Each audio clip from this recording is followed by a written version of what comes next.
Hola.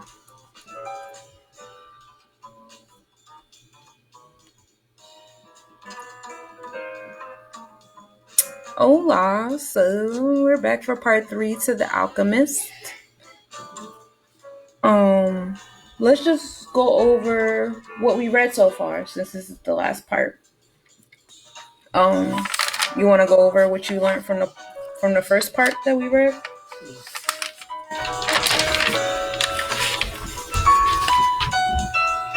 I know in the beginning of the book we started off with introducing the shepherd boy. The setting is in Spain. And this was the boy, he has sheep, and he talks about growing up and how he was going to go to school to be a priest. And he told his parents that he wanted to travel. He dreamed of traveling. Right? And so he became a shepherd. His parents helped him to become a shepherd. That was like their compromise to him. And being a shepherd, he met the merchant who shaves his sheep for wool that he gets paid for. That's how he makes his money. And in doing that, he meets the crystal merchant. Not the crystal merchant, the first merchant, when he meets the merchant's daughter and he falls in love with the merchant's daughter. Yeah. So he's in love with her, and he says he's going to come back a year later. And he's really excited to come back. And then that's when he has the dream again. And then that's when he meets the king. Remember the king? And the king tells him that when you have a dream or a goal, the world conspires to help you achieve it. But I think it was I think they called it something. I forget what the term for it was. But I really resonated with that because, I am a dreamer and I'm very goal oriented. Personal legend? Yeah. Okay, yeah. When you have your own personal legend, the elements of the universe come together to help you achieve that. And I am a dreamer and I'm very goal oriented. So, I do see the different ways when you go forth and take those steps into reaching your goal, how like you start to attract certain things that come to you to also help you achieve your goal.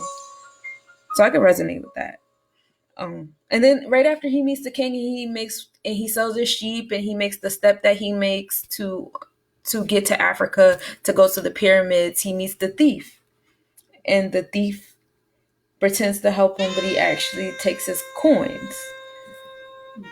And then he can't get to where he's trying to go. He doesn't have the money anymore, and he gets upset and he's ready to give up on his goals. And that brings us, it brought me to the question, how easily do you give up on your dreams? Is it the first time you fall? Maybe the second or third time?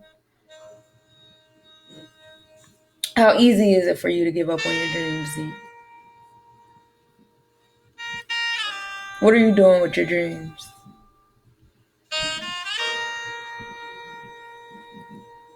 I have not put some into action yet. Mm-hmm. I have been still making some videos, and I would probably give up actually. So you're in the prep phase of your dreams. You're prepping them, so you are moving towards them. So say you're in the process of prepping and you mess something up. Do you scrap the whole thing? Do you start over? Do you try to turn where you messed up into an asset? I try to salvage some things, to be honest. Okay, so we try to salvage the mess up. That makes sense. That's cool. That's a really cool way to be innovative. If I try salvaging it, then I might be able to fix it long term, and may be able to keep what I lost.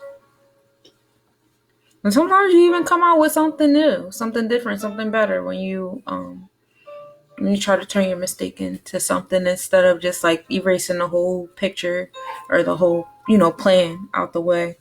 I think initially when I first started my dreams, I was quick to give up because I would get that taste of beginner's luck and things would immediately go my way.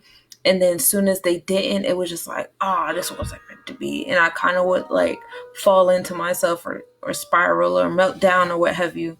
And I would give up for a while. But I think that now in my space and in my journey and working on my dreams for about 6 years now, I don't give up as easily anymore. I'm not as easily discouraged anymore. So I don't give up. I'm going. And I get that there is a balance of, successes and triumphs to failures. And I'm starting to become in tune with that now, in a sense, especially reading Metu Netter, going back to the Metu Netter book we read together. Um, you know, the war between Offset and who was it? The other guy, and how it was a stalemate. And so I try to apply that stalemate ideology in everything that I do kind of now. So, and then we get into part two. Part two, we started off with him. He had met the crystal seller. Yeah, the crystal merchant. Mm-hmm. He helped him out a bit, like I said last time. He made a display case so that more people would be drawn into his crystals. Mm-hmm. So, the shepherd, he meets the crystal merchant, and the crystal merchant, he had dreams of traveling too, and he just never thought that he could fulfill his dream. And he was actually satisfied with dreaming his dreams. While the boy wasn't satisfied with just dreaming, he had to actually make his dreams a reality. And that brought us to the question, what is it that you're doing with your dreams? We answered that already. And then it also brought me, I started to observe the way the merchant would treat his own dreams and how the merchant would treat the boy's dreams. And it seemed like the merchant was so comfortable in just dreaming his dreams and not actually putting effort into it, that he didn't really believe that the boy was capable of doing something different than what the crystal merchant did. He didn't think that the boy was capable of doing something different than than the passerbys, that he saw. He kind of, reflected how he treated himself onto the boy. And he kind of reflected how the boy was treating on his own dreams at that space and time. The boy became stagnant in achieving his dreams. So he, in that space and time, he attracted someone who too was stagnant in his dream. Yeah. So that brings me to the comparison of how do you treat your dreams versus how you expect other people to treat your dreams. How do you expect other people to treat your dreams when you tell them what your dreams or your goals are? What kind of reaction are you looking for? Most likely curiosity. Curiosity. You want people to ask questions. Do you like it when people are like hands-on or try to get involved or implement themselves in your dreams, or try to Well, yes, but like when they start to change things that aren't really needed, I don't know. Oh, no, I get that. I'm the same way. When I have a vision. When I have a vision, I want to stick to it. Yeah, I don't want someone to come in and be like, oh, you can do your vision this way. I don't want that, because then that would make it your vision. You should do it that way. Let me do it my way. So I definitely agree with that. I think when I share my dreams with people, I don't want them to change my dreams. I guess it's a little bit of a control thing with me. I don't want to control people, but sometimes not all the time, but sometimes I want to meet people that want to be active in my dream. I guess I want a village to be attached to my dream. I don't want it to just be me. I don't want to be like the shepherd when he was going for his stuff. If you noticed, he was essentially going for his dream alone. Every time he was in motion towards his dream, he was either physically or mentally in solitude.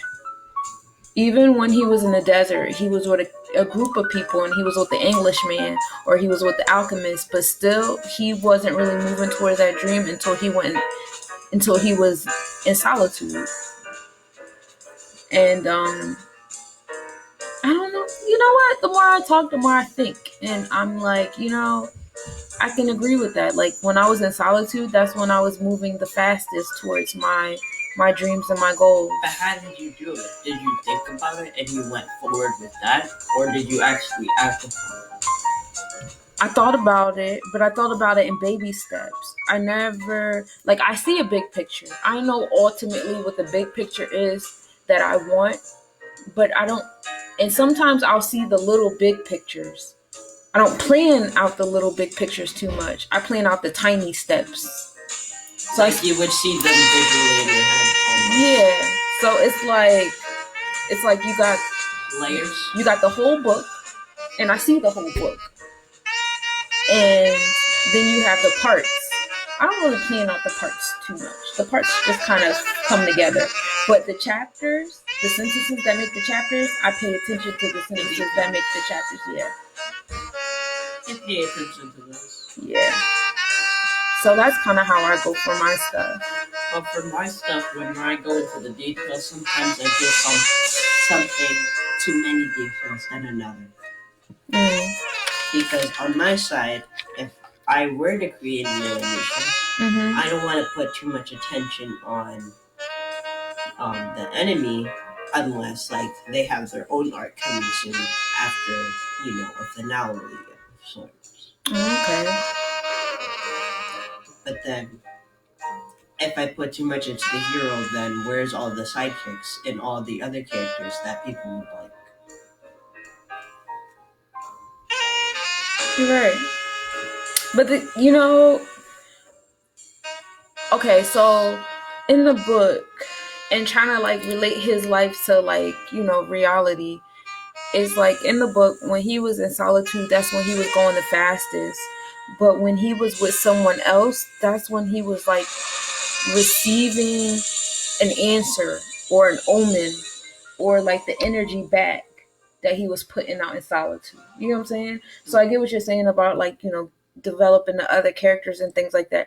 But I think that what you do when you're in solitude, that energy that you muster up in that solitude, when the universe gets the residue of it and kind of brings the people, the sidekicks and the other characters to you. I don't think you necessarily have to create them. I think they're just going to come.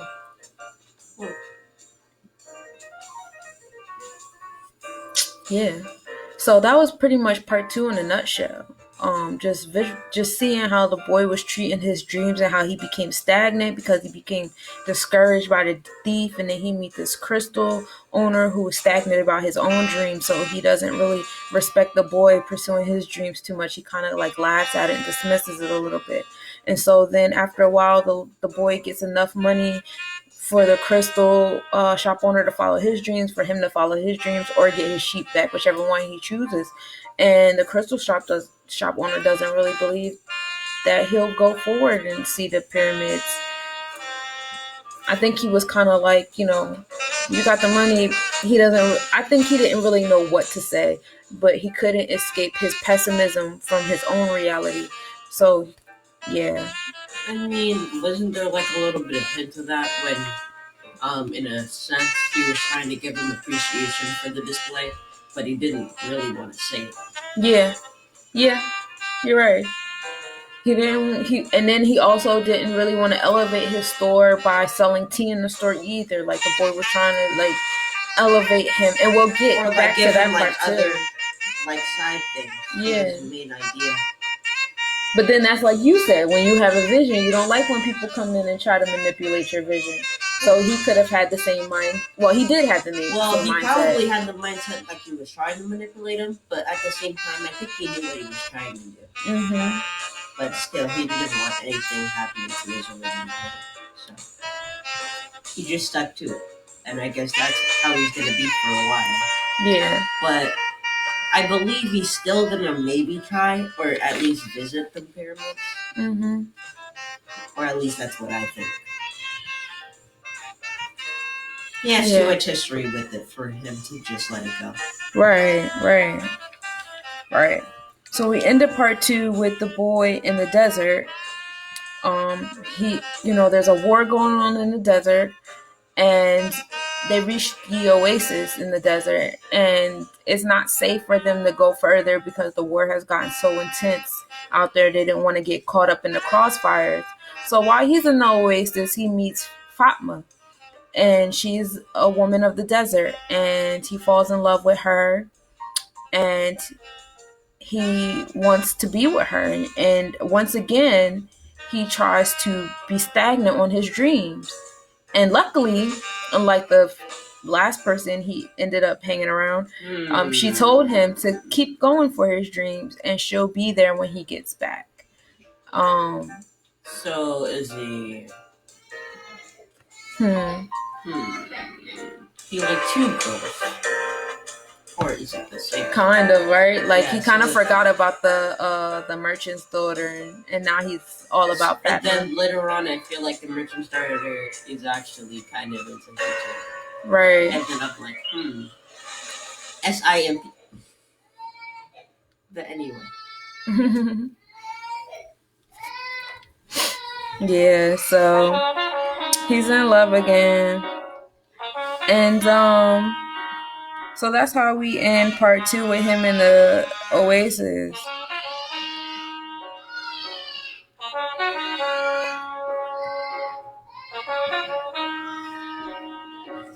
So then part 3, he's still in the Oasis.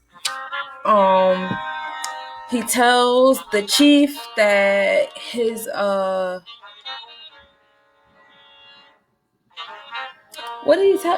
He saw Omen. He saw Omen in the desert with the hall, and then he saw the guys coming. He told the chief, and then the chief kind of threatened his life, like, you know. Oh, you mean the 2,000 people that came and went to that white tent? So yeah, the 2,000 people came, like in my notes. The 2,000 people came. The 2,000 armed men came and scattered near the palm tree of which is the new setting, which is called Al-Fayoum. I don't know how to pronounce it. The troops then entered the oasis, which is like basically in the north of the direction he was trying to head. They all decided the 2,000 tried to attack the empty white tent, and they found out it was empty. But because of this, every civilian around the whole neighborhood just felt freaked out. And so, like, most of the civilians, like, some of the kids were clueless, and they were also near the palm trees. And then there were, like, people in all the other neighboring tents, like, women all sitting down and praying, trying to get through this mess. To the point where they thought they were actually being attacked as a whole town. Right. So the boy ends up meeting the alchemist after all of that, right? Yeah, he does. And the alchemist agrees to take him on his way. But the boy's initial reaction is that he didn't want to go. He actually got comfortable. You know, he was in a prestige space in the oasis now because he had saw the Omen in the desert, and he had protected the people, and he gave them a warning, and he was correcting his warning. He had Fatma. He had everything that he wanted. So he told the alchemist initially, I don't want to go. You know, I'm comfortable now. But then the alchemist told him, you want to finish? Isn't this the part where they start, eating the hots that are probably the ones before? I'm not even sure. I won't lie to you. But I know that the alchemist responded to him at saying that, you're going to be happy for a year. And then after 2 years, your heart's, the omens are going to start speaking to you. Then after 3 years, they're going to speak to you louder, and you're going to be upset, and you're going to be up all night. And your wife, which would be Fatma, would be blaming herself for you interrupting your dreams. And then by the 4th year, the omens aren't going to speak to you anymore because you keep ignoring them, but you'll still be, at a disease. So then the boy thought about it, and he decided to go because he could always come back to, what he was leaving behind. Oh, wasn't that the same thing for, the first girl he met? But then he decided the same thing, and now he found another girl he wants to do the same with? I mean, he's still a young boy, and, young boys like what they see when they see it. And then when they see something else, they like that. Kind of hurtful. At least say to the first girl that I like this one. So I thought that was a cool take on omens, and how omens, will keep talking to you and pestering you. when you're ignoring them about your dreams and things like that. Because I've had times where I've tried to suppress certain things I knew to be true that I kept seeing signs of, and I just didn't want to follow it because I was so comfortable doing the opposite. But it wasn't really comfortable. It was kind of at the expense of my inner peace because the omens wench. But then while they're in the desert, um, the alchemist goes on to talk about the heart. And the boy's like, why should I follow my heart? My heart is full of emotions. It makes me angry. It makes me do all these things. Da da da. Why should I do that? And the alchemist tells him because you want to follow your heart because your heart's going to lead you. So, so the boy is right now treating his heart like if it's a left brain. Yeah, basically, he's like treating his heart as if it was like more of like an anchor. It was something to be ashamed about and not to want. Um, You should try treating it like a right brain. yeah. On page 132, he asks, why do we have to listen to our hearts? And the alchemist says, because wherever your heart is, that is where you'll find your treasure. It is your compass. Mm-hmm. And, the boy was like, he gets emotional. He becomes passionate over a woman in the desert. It asks things of him. It keeps him from sleeping. And then the alchemist says, well, that's good. It means your heart is alive. So keep listening to what it has to say. And, and after a while, the boy, started listening to his heart, and he realized that his heart was afraid. And he said something to the alchemist, and he said that your heart is afraid in pursuing your dreams because you might lose everything you've already won. And he's saying, well, then why should I listen to my heart? And he's saying, because you will never again be able to keep it quiet. Even if you pretend to not have heard what it tells you, it would always be there inside you, repeating to you what you're thinking about life and about the world. So, even if you feel like your heart is being irrational or unrealistic or, too ambitious or too passionate or whatever, you should still listen to it and try to decipher it or decode it in a rational sense. And that is like bringing a unification of your left and right brain. Listen to your heart, but also decode it with with the other side or the coin of yourself. But never ignore your heart. Never suppress your heart. Never, tell your heart, what it is trying to tell you isn't good.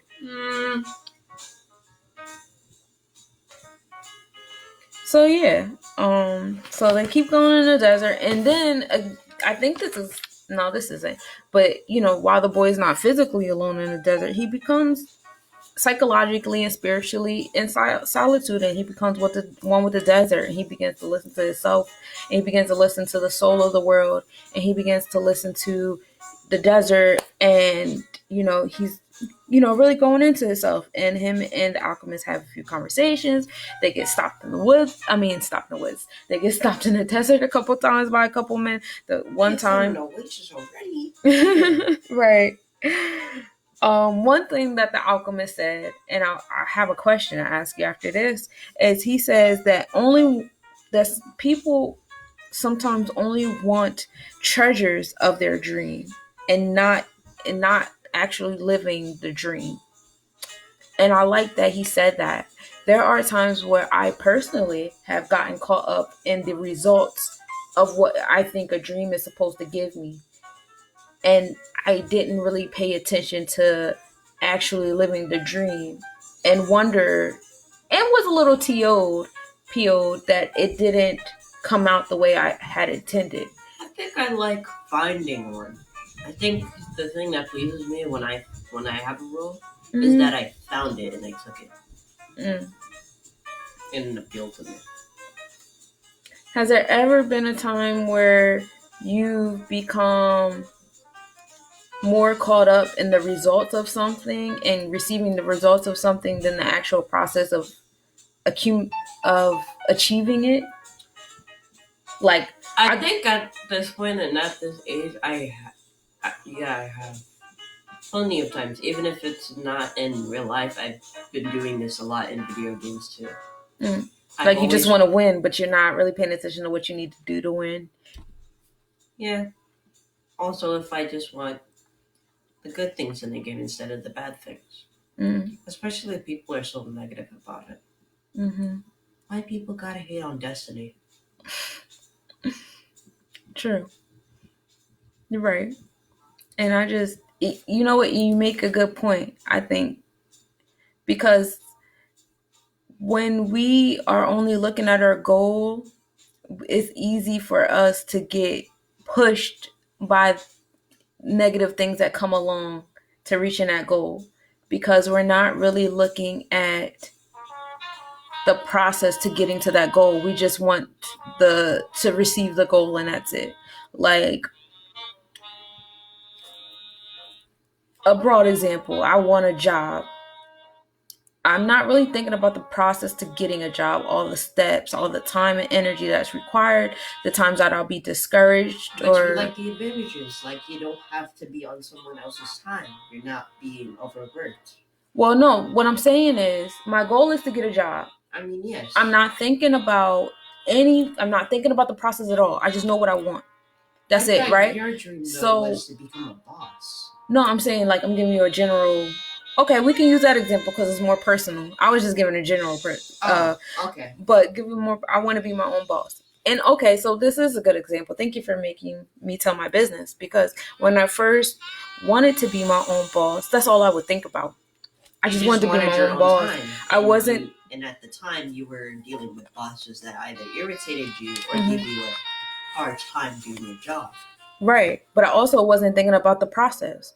I wasn't thinking about the investment of time, energy, and money. I wasn't thinking about the days where I wouldn't make any money. I wasn't thinking about the days where I would give somebody poor service and get a bad review. I wasn't thinking about the days where I would just have like a really difficult customer or a really difficult order or my packages would be messed up or my labels would be messed up or I'd have shitty business cards or I'd be late to an event or the event was canceled and I didn't think about all the things that could go wrong. I just knew I just wanted to be my own boss and that's it. So when I first started my business and things started going wrong, like I would pay for an event and the event would get canceled and I couldn't get a refund and I just lost my money. Like, or a customer would ask me for a custom item. How do you cancel an event? It happens. It's by weather. It happens. People have personal lives. You have no idea what went on in that person's life. You have no idea. And it could have been like, a failure on it. Maybe they wanted to be an event planner and something didn't go their way. You know what I mean? So, and when you start to think about your own journey, it helps you empathize with other people in there. So it makes things hurt you less. Like, I don't know what you went through.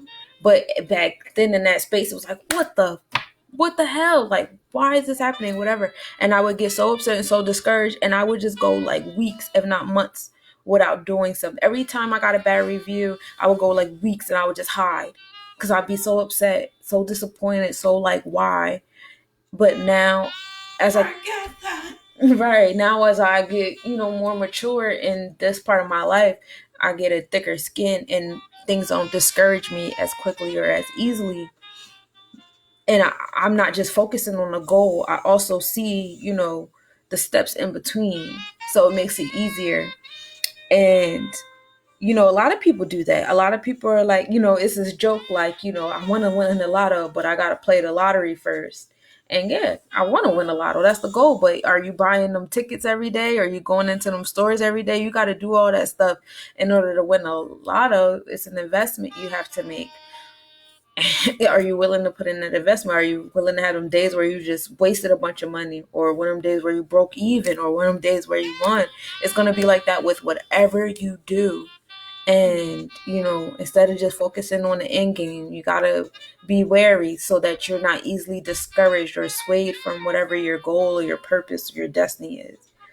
I really, really like that quote. I'm going to put that in a frame somewhere. I think that was very encouraging for me when I get caught up in just seeing like the outcome, which I'm getting kind of better at. So it was one time where they got stopped. And the Alchemist told them flat out what he had. I got the elixir, and I have the elixir of life, and I have like a metal that he was going to turn into gold because he's an alchemist. And they laughed at him. And the boy was like, "Why were you honest? Why did you tell him what you have? You shouldn't have did that." And the alchemist said, when you possess great treasures within you and you try to tell others about them, seldom are you believed. Has there ever been a time where you tried to share a dream or goal and there is no one on this planet that has never went through that experience? Well, I want you to share your personal experience because you never know, might be somebody listening that could resonate with yours. Well, I'm not gonna try to do like a sympathy type of thing. I don't want pity. Like if I'm that one guy on Snapchat being like, my car got dead. No. But listen, so many times when I was younger, just not being shy or an introvert, just being like, I don't want to be dealing with these people, so I'm just gonna be over here. And I did that. It went okay sometimes, but sometimes it never went my way. But it was alright. And because of this, I went into my paperlings. I had more time to do the stuff that I wanted to do. But then as I got older and you started encouraging me, I wanted to start having friendships and getting closer to people. And that would be so nice, but I think we all know what's happening right now, so that's gonna be a while. But still, at least I tried. And even then, the earliest time that I want to say that I still remember is the time where I went to school and I actually made an action figure of my own. My mom had bought me some, what were they called? They weren't pliers, but they were wires. They were iron wires you would use, and they were fuzzy. Oh, okay, the pipe cleaners. Yeah, pipe cleaners. You got me pipe cleaners. The black ones, the green ones, and the purple ones. You got a whole rainbow pack for me, even the normal wired ones. You got me a whole pack of them, and I used them. And later on in the day, I kept on making my paper ones, and with these pipe cleaners, I made joints for them, so they were able to bend and they could kick backward and forward and side even. And so, like every single day, sometimes I don't think they would get rusted, but they would sometimes untwist because I kicked from the side, and that was like the only time they kept on untwisting. So I would take out the joints, and the joints would only connect because there were two holes. One from the lower leg where the foot is, like a boot, and then one where your ankle's supposed to be. And so every single time it untwisted, I would just place a new one, almost all the time.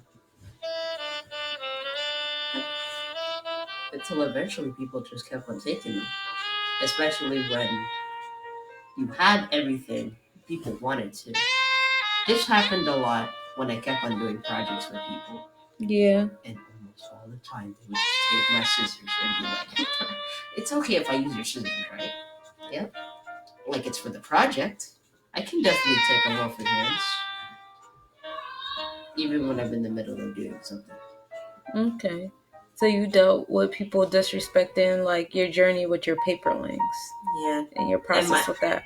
And my whole private space. Just being like, I want to chill out here. But now you're just taking my stuff to do your thing. I get it. That makes sense. I'm sorry you went through that too. That's kind of frustrating. Very frustrating. I think everybody has gone through that. It's not really depressing. No, it's not depressing. Some people take it differently though.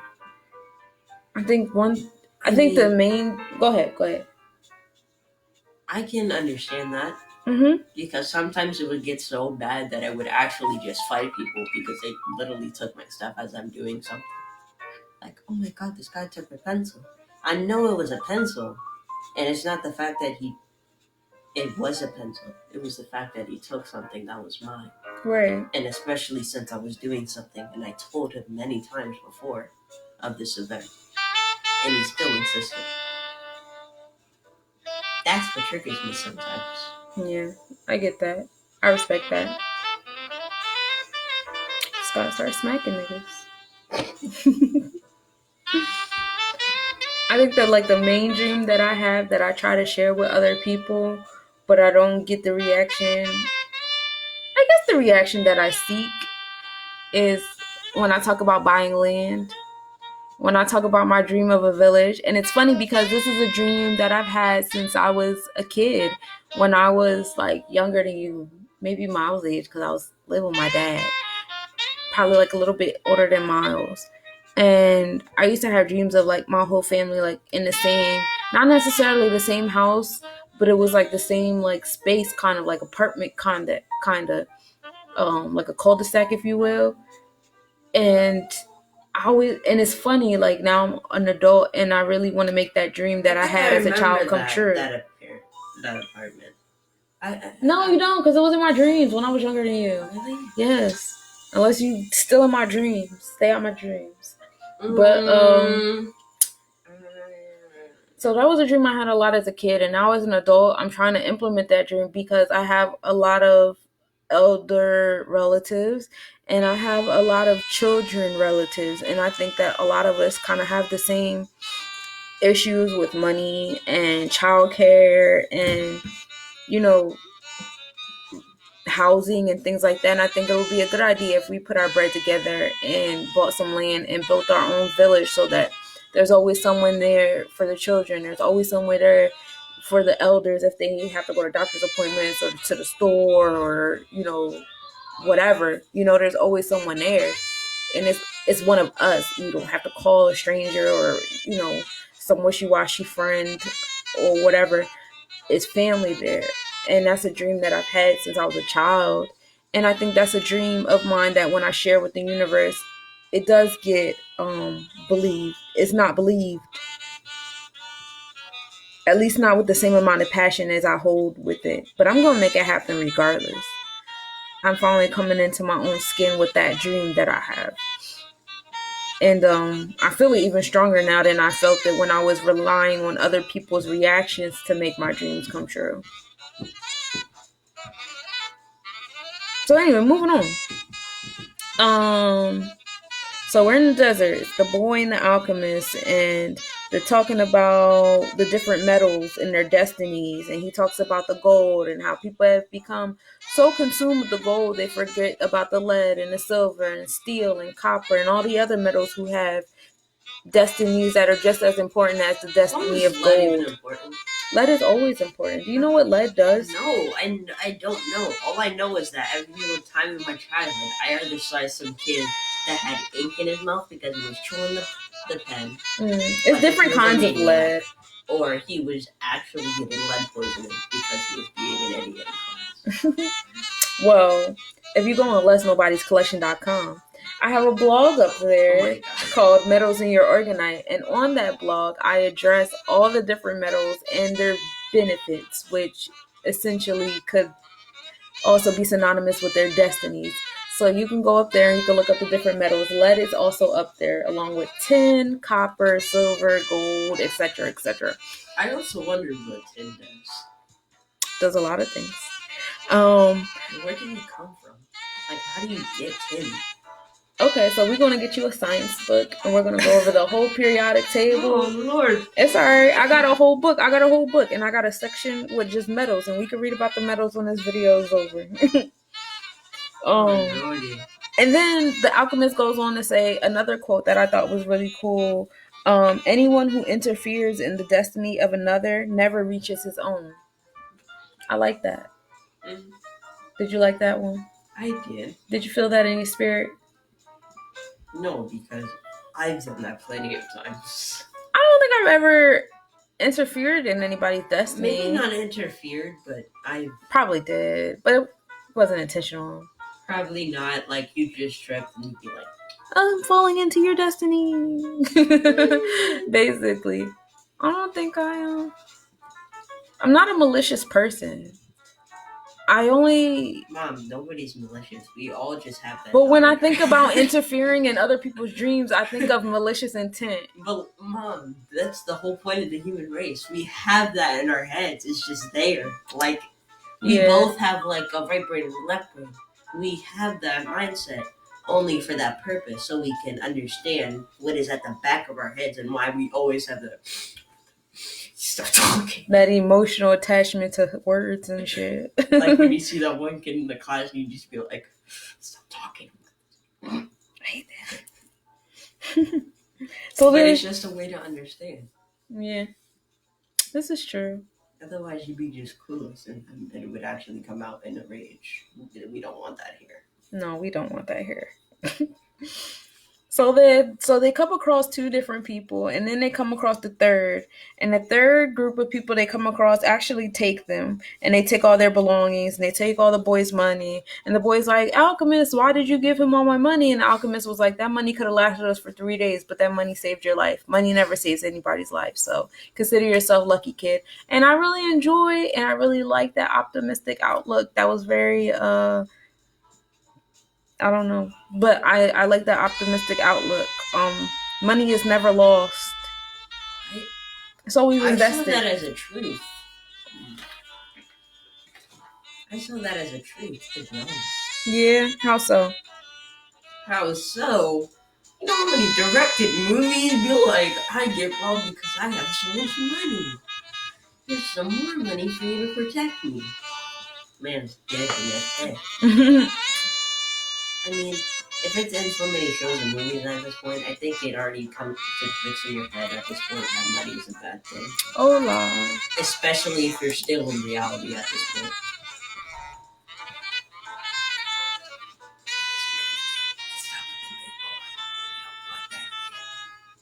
Not a fan of Bitcoin? I like it. But no. Okay, well, I'm there like, you have it. I love the idea, but no. No. I Don't want want it. it. Sorry. Respect. Hey, it ain't for everybody. I like the idea you're trying to put into the world, and I like how easily it's coming together. Mm-hmm. But for me to actually choose a side between money, no money, and actually going with the original things that this planet intentionally made, and using something that is probably going to wither away if we don't use technology ever again. Especially since, if I'm trying not to be dark here, fossil fuels is going to be gone real soon. So I'm like, I'm going to stick to the originals.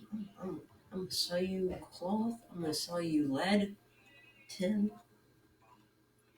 I'm really going to have to look up those material benefits. You're going to have to tell me that for those two. Okay. Sounds like a plan. We can do it.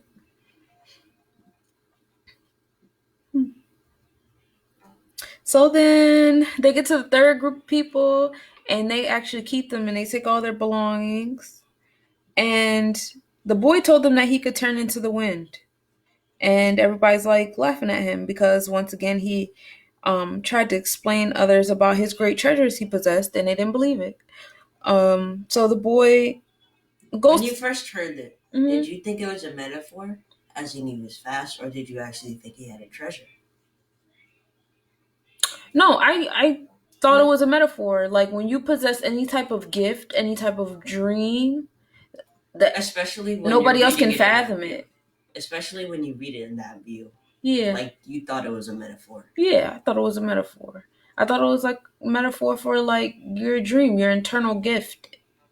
When you try to share with other people, there's going to be a lot of people that are going to laugh at you, that are going to like try to belittle your dream or your goals.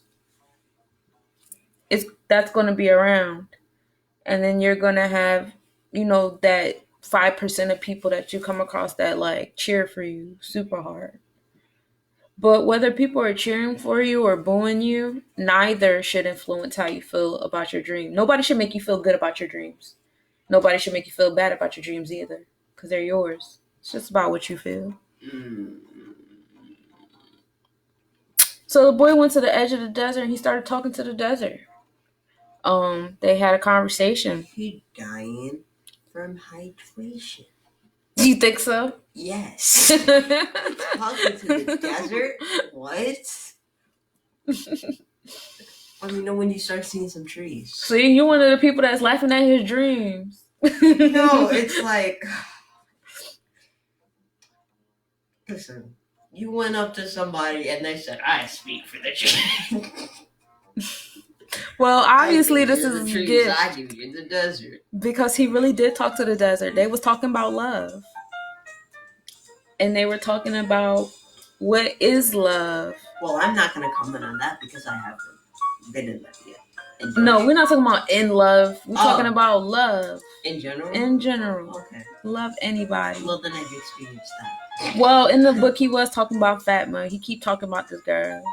But I swear to God, talk about the first girl. He forgot about the first girl. She don't exist no more. He got a new love. Keep up. How you doing about that? You got her excited and everything. That's that Leo loyalty over here. He's still talking about the first girl. Like, what happened?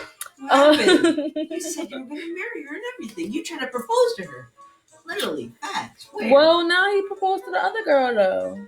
I caught him. The first girl, okay.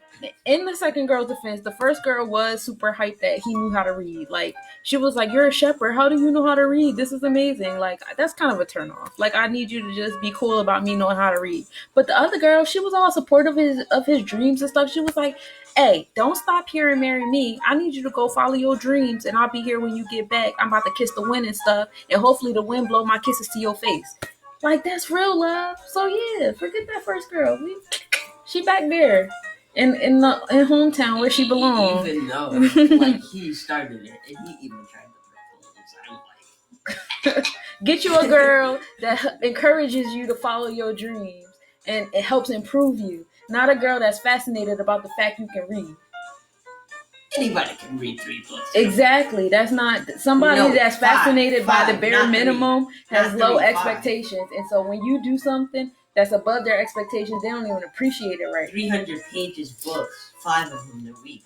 Oh, we're bragging. No. Anyway, he's talking to the desert about love. We're talking about love and we're talking about the wind. And I really like how the boy goes on to talk about love because he's like, you know when he says something about game, which is a deer. And he's like, I made a game, but then the game disappeared. And he was like, no. He was like, the game died, and he became food for the hawk that died. That became food for the man that died. And when the man died, he went into the ground. So the game, the hawk, and the man all went back to nourishment to the desert again. And that's love. Love is a cycle. Love is selflessness. It's a circle of life. It is a circle of life. It's willing to give knife. Sometimes it might end in a knife. Love is supposed to be your contribution to the betterment of the whole. When you begin to act selflessly and start to think beyond yourself and think about the entire picture, that is when you are exhibiting love. He goes on to say that the world will become better or worse depending on if we become better or worse. And, that brings you to the question, well, are you better or worse? Do you plan to become better or worse for the betterment of everything else around you? Because every piece of energy has an equal and opposite reaction. So if you're putting good out, if you're putting love out, that's what's going to come back to you in an opposing energy. And then you think of when you're putting it out, look at all the different directions you're putting it out, and look at all the different directions they're putting it out, and so on and so forth, and it just keeps going and growing. And that brings me to the Albert Einstein quote: "The world is a process of our thinking, and it cannot be changed without first changing the way that we think." And if you are not thinking or acting in love, the world will not be in love. And we established that love is selflessness. Love is willing to give yourself up for the whole. Love is encouraging one to be better. Like when the boy was telling the crystal merchant, hey, do this to your store to make it better. He was giving him an act of love. I want to see you do better. I want to see you be better. I want to push you to your dream or your destiny. That's love. When you help someone reach their dream or your destiny, that's an act of love because you're thinking beyond yourself. Ooh, and you know what I was thinking when I was reading this? I was thinking of Metu Netter. And you want to know why? Because this boy's entire journey to coming to these pyramids was the 10 stages of manifestation. Wasn't that his body parts? No. No. That's something else. But manifestation, where initially, you're trying to find out your goal. You're kind of in tune with the physical, aspects of your goals. And then you come to making rules and regulations. You begin to label things and so on and so forth. And then at the end, when he's at the desert and he's talking to the desert, he starts purring with his hands and starts doing some Naruto stuff, whatever that is. And no, stop. and then he becomes one with the world's soul. He becomes one with the universe. He becomes one with the desert. He becomes one with God, and he becomes one with self. And reading Metu Netter, that's stage 0. You're right, Zeke. It was stage 0 in the stages of manifestation. When you realize that you're one with everything, and that's when what you're trying to manifest becomes manifested. Isn't that so dope? Look at how we tied all the books together. God, I didn't even say anything. I thought that was pretty cool. Now watch as you spoil it. I'm about to skip to the end. Love is choosing to be better, to make the world better. That is what love is. Love is choosing to be better to make the world better. So choose to be better so you can make the world better. Every choice you make, think about it. If you're about to tell me this, then where do they do that at? Well, you gotta become one with the world. You gotta become one with the world. You gotta, when you treat someone wrong, think about how you're treating that person. Think about how that's teaching that person to treat other people. Think about how that's going to treat other people, and so on and so forth. You gotta become one with the universe, and become one with the universe is becoming one with other human beings, and how you interact with them, and how they interact with others, and the ways that goes on from there. But where'd they do that? They do that here with us, because that's what I'm teaching you. You gotta be the initiator. You're already a trendsetter. It's not like you're not a leader, so why don't you lead good? Good. It's gonna be people that get on your nerves. You know that already. You've lived through that. Yeah. And you know what? I have the pattern app on my phone, and I think you should get the pattern app too. And it goes on to talk about, like, I had a really hard upbringing, and not financially hard, but like other ways it was difficult. You still watch it? What? Spirit Science. I still watch it. I don't, but ironically, it was Trevor was watching it the other day. But I think that your upbringing, it molds you into who you need to be for your future. Like, I was always upset about your interactions with other kids your age, because they were always dickheads, and that was the neighborhoods that we were in. You were always. It wasn't the neighborhood. It was more likely this one kid in the back. It was this one kid in the back. Were we talking about Elizabeth, Virginia, or down here, out here? Oh, exactly. So it's always been a bad experience, but I think that is molding you for something. Like, you never know what you might have to become a certain kind of person for those kind of people that used to get on your nerves. Well, listen. The only time it was a group, it was in Elizabeth. But when we went to Virginia, it was the whole state. It was the whole school. No, I was about to say the whole state, because then I caught them slacking when I figured out one of the dumbest rules. When you're 13 or above, you cannot celebrate Halloween. No, I don't want that rule. Yeah, they don't show love to the teenagers at all. They give them nothing to do, and they wonder why they choose to do nut shit. You wonder why we throw toilet paper at your elderly house, voting for, we can't celebrate Halloween, you can't trick or treat, you can't get no kid. Right. All right, we got 5 minutes. Let's wrap up the end of this book.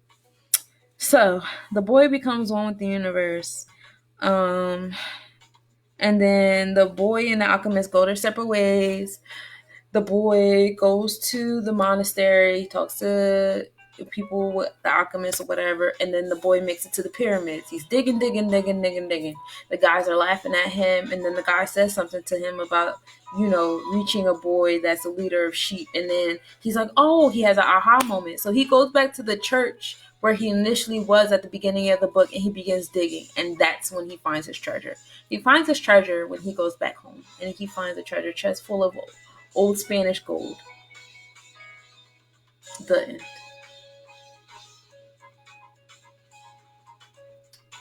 You want to know something? Mm. I found out there was a bit of foreshadowing. Okay, let's hear it. You can build a pyramid behind in your backyard. No, he said he couldn't build in his backyard, even if he took his whole life. Listen. Okay. How do you make them? Dirt. No, but how do you make them? I don't know how to make them. Oh, I guess you won't get it then. We can look it up. I was really about to go somewhere, but I mean, he could make little baby pyramids, but he's not making the pyramids. He's not making the Giza no pyramids. one in this time is. No, I mean, you can only be 7 foot. No, they don't even understand the science to pyramids because they got no smarts. I'm not trying to brag, but I think if we weren't able to build stuff like that, and we could only build stuff like the twin skyscrapers that get demolished by by not a helicopter, not a nuke, but a mere airplane. Where has our building gone to, sir? If an airplane can destroy our twin skyscrapers, where have our architecture gone? Oh, that was staged. We'll talk about that later. Right now, we're going to wrap up The Alchemist. So, out of all the great lessons and quotes and beautiful symbolism and metaphors, what is it that you plan to take away with you throughout your journey from The Alchemist? Go. To be honest with you, I'm not going to say all the above like a dork, but hey. Nah, you got to be specific. No, I am. Oh, all right. What I'm saying is, what I learned from this is that almost all of the things that I've already done are pretty much similar to where I'm supposed to be going right now. Mm-hmm. Like I said, scavenging is also a good thing in life if you try to do something. And they basically kind of show that. Of course, you're not supposed to be scavenging for girls, but I guess that's what you want to do. Okay. For myself, I swear to God, if he scavenges a third, right, I plan to be more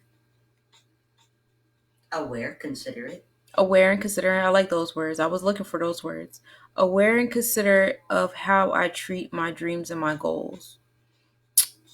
And I noticed that it was a few bumps in the road where the boy felt like he was wasting his time and his money. And he allowed that to get in his way because he couldn't see past that part. He got so caught up in the physical aspect of always having coins in his pocket, always having at least something to hold on to, having a wife, having, status, having something. He always needed some type of worldly thing to make his dream feel he wanted something physical to have. Yeah. But I get caught up in that. If I'm not making a coin, it feels like I'm wasting my time. Because that's just in your brain. Because that's what we need in this society. If you don't have no coin, you get no house. You get nothing. I get that, but I want to abolish that mindset when it comes to the journey of my dream. That you actually did something? That I have to receive something to feel like I did something. Like I just said. Yeah. Well, you didn't say it the way I was thinking it. Oh. I was thinking about something. But yeah. I just want to... love? I want to erase that mindset. Love is a chemical similar to euphoria. It's a chemical reaction that your body gives off when it's... When I think about love. When it's in a mediumistic trance. And it confuses one to think that they are attracted. It's when your Venus planet is attracted to the electromagnetic energy of the Venus planet within your vicinity. I'm not about to go scientific on y'all, even though I have glasses and everything. I'm not like that. Even though we got 40 seconds. Let's go. Okay, listen. Guys, what is love? Twin sister of you know what. It's just a twin sister of euphoria. Mm-hmm. There's no other thing. No other things. No. It's a twin sister of euphoria. How is there any other example? Explain to me. I don't know. You figure it out with age. So that's it. That's it for the Alchemist, y'all. We enjoyed it. I hope y'all enjoyed reading with us. This was good. See you, and I'll start producing something on my YouTube channel tomorrow at least, because I am bored in this city. Yeah, we bored out here. You're bored. Bored. Save us. Wash your hands. Wash your hands, please.